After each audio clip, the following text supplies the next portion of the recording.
We're talking about what you need to do to get your home studio to where it really stands out and looks great on video. It's a good representation of you as a professional, as a creator, whatever message you're trying to get across.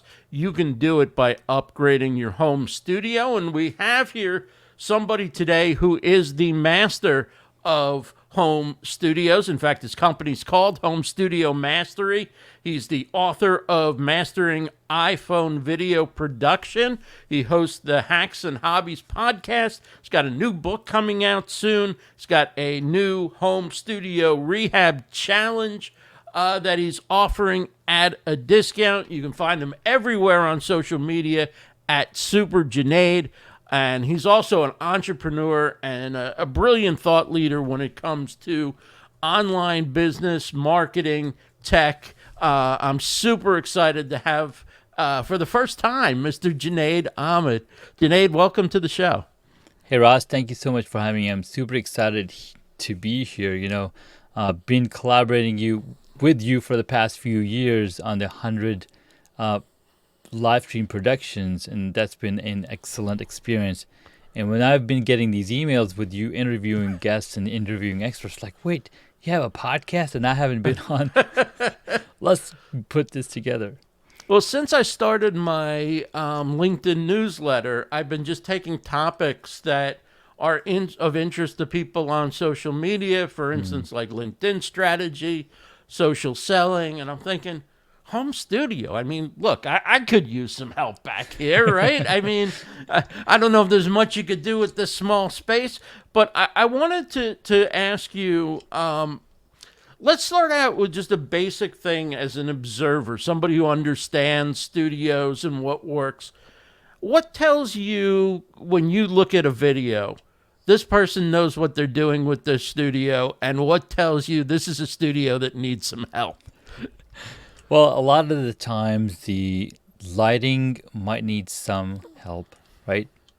And most of the times the audio might need a lot more help. Now, a lot of the people that I'm following, a lot of people that are in the community of podcasting, they already know that audio is important. So they've got a good microphone, they've got a good setup, they've got good audio treatment set up in their room so that they sound crisp and clear and people can pay attention. But video is something that is new. It's brand new. It's coming. A lot of podcasters are moving from audio only to video, to including video. And they're wondering, okay, what do I need to invest in? The first thing. So I say, hey, get a good set of lights in your space so that people can actually see you and you're not blending in with the rest of the room.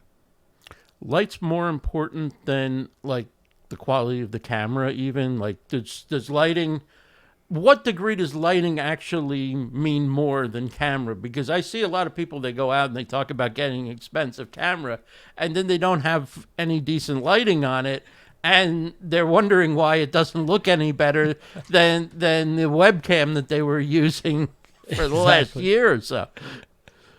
Yes, so lighting is that much more important because think about it. When you wake up in the morning, what do we do with our windows? We open up the curtains. We let the light in so we can actually see where you're going to be stepping into. You don't want to be tripping over toys. You don't want to be tripping over your slippers and whatnot. So we do want light because our eyes or the cameras are mirrored and function the same way our eyes do. So we definitely need a good lighting setup to get started.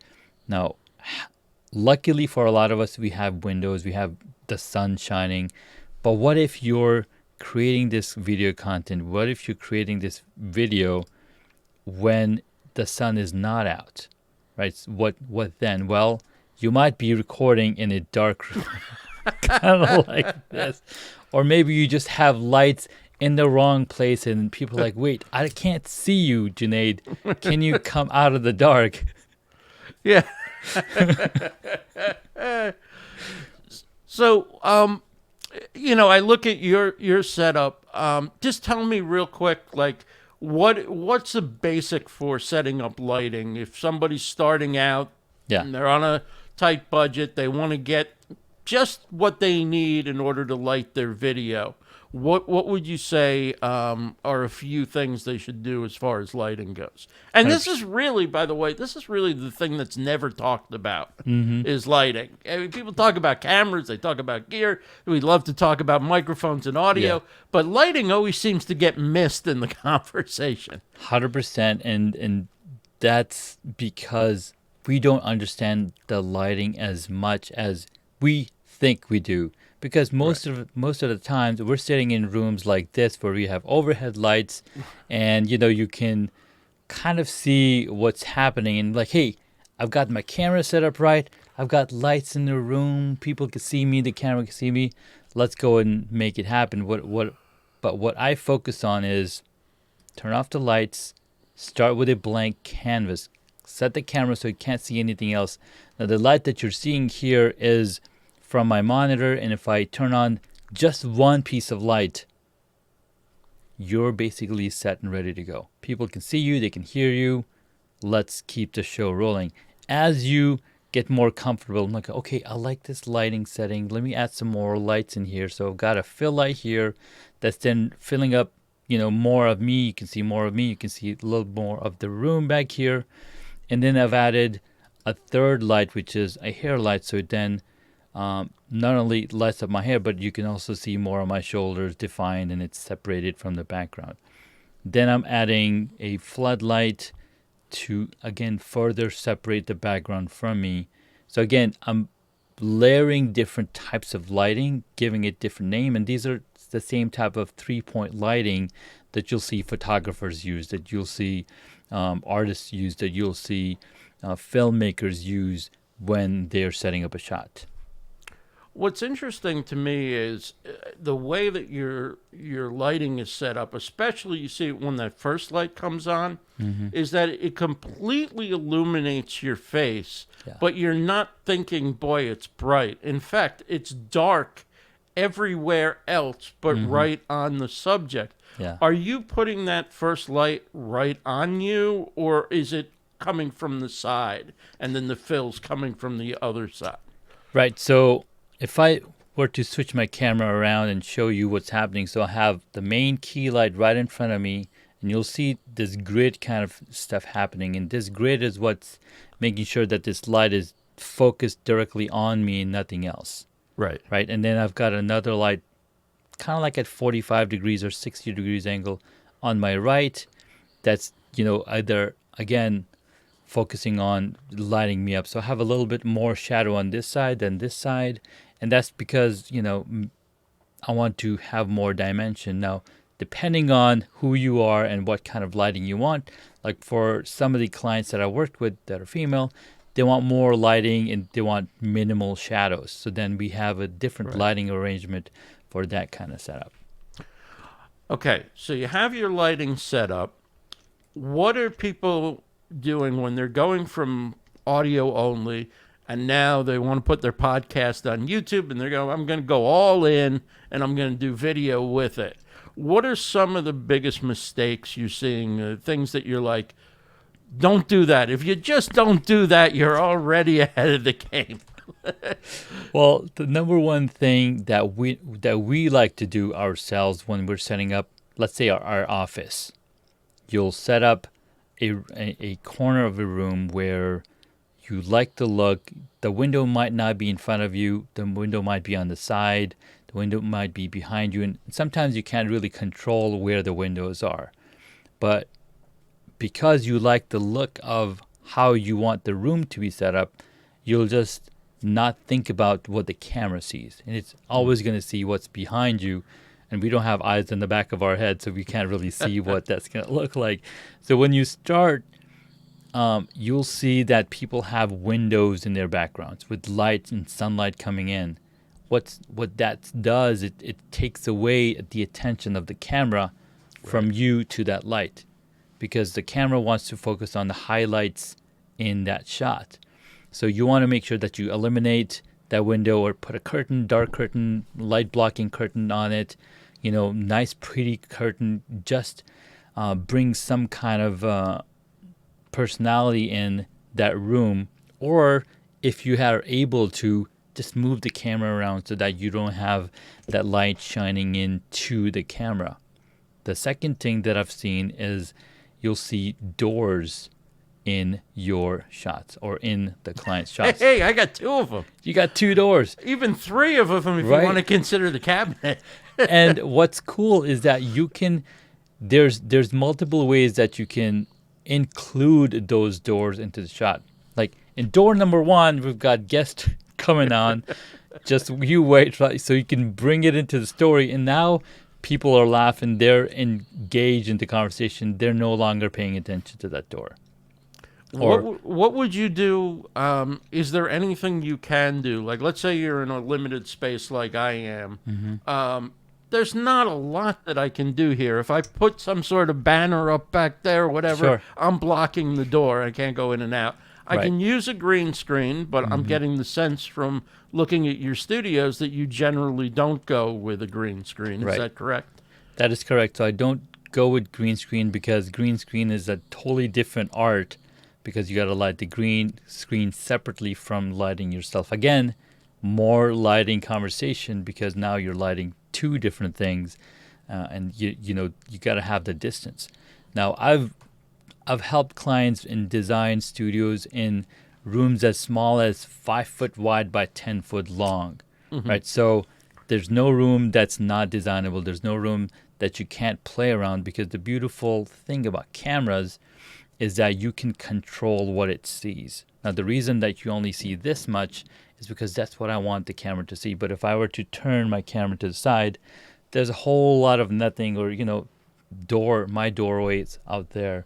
And on this side, I've built this wall up because I Right. wanted a kind of a stylish look in the space. So when I enter, this is what I see. And it reminds me, hey, this is why I did this, because I want to show up in the most authentic, most personal way that I can. The way you have it isn't distracting either. Whereas if you had more of that wide area that you showed that's empty open, it's sort of like having a door open and the Right. viewer the entire time you're sort of wondering like, where's that lead or what's going on out there? Over there. I mean, it's like it distracts you from the show. Yeah. So, do you recommend for your clients when they're doing talking head videos, do you recommend using multi-camera or do you recommend sticking with one camera if you're basically doing a talking head video podcast kind of content? So if you have the budget and you can spring for the extra camera, I recommend it because you're no longer doing jump cuts, and that's what we've seen, and it's almost become a trend where you have jump cuts from jump cuts from jump cuts, because as human beings we talk with pauses, we talk with breaks, we talk sometimes repeating ourselves multiple times. Right. And when you have a 2 camera angle set up, so here's my secondary camera angle. When I'm recording with 2 different cameras, I can cut between this shot and this shot and make it seem like I didn't even skip a beat. I didn't even have any of those crutch words in there as I'm talking. So you eliminate the jump cut where that awkward pause was while you were thinking or you said, Correct. You just eliminate that Yeah. by making it look like you intentionally went to show the rest of your studio or a different angle Yeah. and then back. And what you'll notice with for tools like Opus Pro and some other ones, they're now including B-roll, right? B-roll is something everybody knows about now. Right. Before it was mostly known to, director of photographies, filmmakers, and whatnot, because people like, you got to shoot B-roll. We see a lot of B-roll when we're watching movies, TV shows, cooking shows, what have you. And those B-rolls connect the story between what you're saying and visualizing it with that B-roll.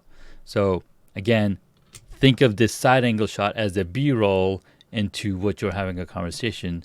Now, every once in a while, you can probably turn into this camera and say, hey, I really want you to know what I'm talking about. This is your last chance to. Exactly. Yeah.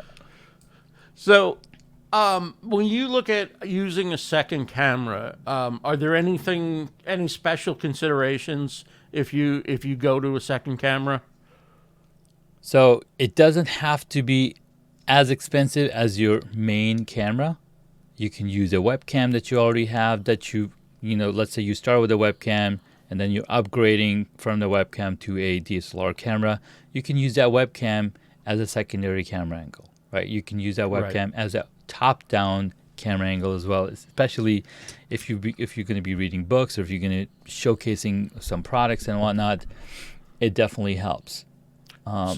So if the main camera is basically straight on, right, and for your basic talking headshot, Yeah. what's a good second shot within a home office, home bedroom, home studio kind of thing, where maybe you don't have a lot of room, where you really can't show what's off too far out of the range of the first camera, right? Sure. That's a great question. And it all comes down to what's in the room and if that shot is going to, let's say, add more context, add more dimension to what you're talking about. So again, it's all personal preference. It's all experimentation that you can do, Right. to show if that even makes sense. Yeah. So getting a little bit more advanced with it, what is something that you would say this you should consider adding? Like, you've been doing this for a while, you know your gear, you're doing well, you have a good mic, your camera's set up and working, you got an audio interface, or you've got a switcher, you've got the basics, capture card, you've got all the basics, your lighting's okay. Is there some device, software, tool, trick, something that can really up the level of your video presentation from your home studio? 100%. There's several different software tools. For example, we're using StreamYard right now, and you can technically have multiple different scenes in this show as well, where you're switching from the full screen to the close-up crop shot to another shot where you're then showing additional things. So you can switch between these different types of shots when you're setting up the show. That's going to add more dynamics to your production. Other tools would be something like a Stream Deck, where you can pre-program buttons to say, hey, every time I press this button, it's going to either play music, it's going to play a DJ horn, it's going to play some claps going on. So you're creating more interaction with interactive video production. And what's really cool is study the experts. Now, who are the experts? We have Ecamm Live. I think they have Leap into Live program going on that they do very often. There's a lot of videos out there. You can also look at popular television, for example, late night shows. What are they doing in their segments? What are they doing to keep the audience engaged? What kind of things are they doing? Can you bring into the shot? Now, let's say you've got the cameras, you've got the lights and everything. The one thing I love is once you added the software, once you've added the StreamYard, you can now start adding more motion into your shots. What do I mean by that? For example, in the back there, I've got a camera on a slider that basically goes from one end to the other. You get a more dynamic look at the subject, at the conversation that you're having. And those kind of setups are really good when you're doing, let's say, an in-person interview with somebody, and you have this main camera angle that's going side to side with a little movement, and it just adds more depth to the conversation. You feel like you're there now with them in the same room as they are. Wow. Well, this is a conversation we have to continue, because you've got so much knowledge on the topic, and you have a new book that's coming out that's going to help a lot of people, 7 Stages of Home Studio Evolution. just real quick, you said it's coming out maybe at the end of the month, early next month. Tell us a little bit about what the people can find in that book when it comes out. Absolutely. So the 7 stages was inspired by Robert Kiyosaki. He had 7 levels of investors. I'm like, wow, this is really interesting. What investor do I fall under?